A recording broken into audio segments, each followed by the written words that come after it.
Sardwadi bypass परिसरात नव्याने सुरू करण्यात आलेल्या हॉटेल शिवशक्ती अँड केटर्सचे भव्य उद्घाटन सोमवार दिनांक 16 फेब्रुवारी 2024 रोजी उत्साहपूर्ण वातावरणात संपन्न झाले। स्थानिक नागरिक, व्यावसायिक व मान्यवरांच्या उपस्थितीत हा सोहळा पार पडलाय। या उद्घाटन समारंभाला प्रमुख अतिथी म्हणून गुरुवर्य संतोष पुरी महाराज उपस्थित होते। त्यांच्या हस्ते फीत कापून हॉटेलचे उद्घाटन करण्यात आले। यावेळी त्यांनी आपल्या आशीर्वचनातून नवीन उपक्रमासाठी शुभेच्छा देत व्यवसाय प्रामाणिकपणे व ग्राहकाभिमुखतेने चालवावा असे मार्गदर्शन केले।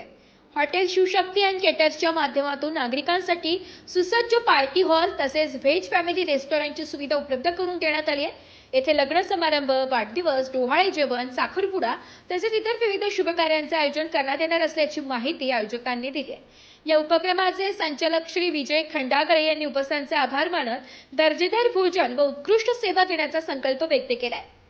सरदवाडी बायपास सिन्नर येथे सुरू झालेल्या नव्या उपक्रमामुळे परिसरातील नागरिकांना आता विविध कौटुंबिक व सामाजिक कार्यक्रमांसाठी सुसज्ज आणि प्रशस्त स्थळ उपलब्ध झाले। यावेळी प्रमुख पाहुणे म्हणून गणेश आप्पा लोंढे, क्रांतिगुरु सोशल फाउंडेशनचे अध्यक्ष राजू कांबळे सर, हिरामन आडणे यांसह अधिक मान्यवर उपस्थित होते। उद्घाटन सोहळ्यानिमित्त उपस्थित मान्यवर व नागरिकांनी नवीन व्यवसायाला शुभेच्छा दिल्या। ब्युरो रिपोर्ट, नाशिक लोकशाही न्यूज, नाशिक।